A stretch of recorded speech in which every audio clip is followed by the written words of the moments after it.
Apa yang terjadi jika kalian gagal bayar atau telat bayar di aku-laku? Telatnya itu bisa lebih dari 2 tahun. Nah, kira-kira setelah 2 tahun, apa yang akan terjadi? Apakah DC lapangan masih datang ke rumah?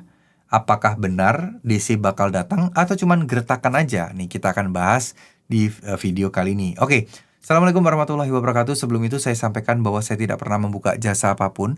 Dan saya juga tidak pernah mengupload video saya di TikTok. Kalau ada yang mengupload video saya di TikTok, artinya itu para penipu dan bukan saya ya.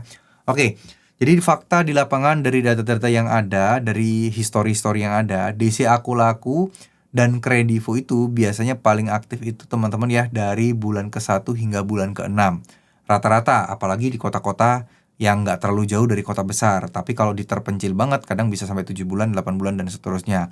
Nah, kalau sudah lewat lebih dari 2 tahun, nah biasanya orang yang galbe ini masih masuk ke kategori write off atau mungkin hapus buku. Ibaratnya bahasa simpelnya adalah pemutihan gitu ya, tapi tidak semuanya.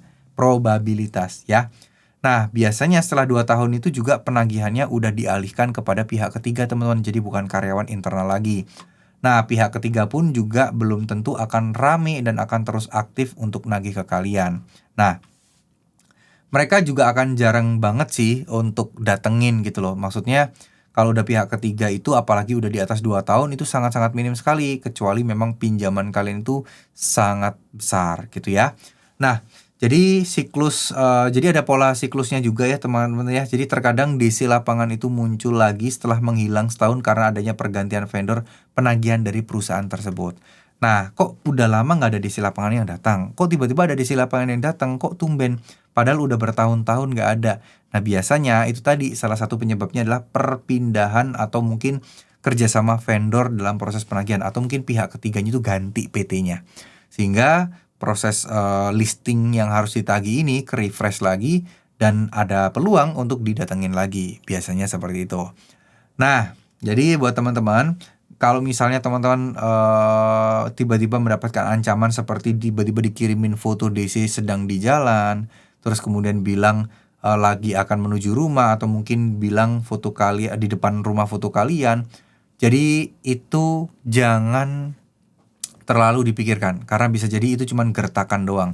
Kadang kecil sekali kemungkinan itu beneran. Mereka kalau datang nggak mungkin ngomong-ngomong.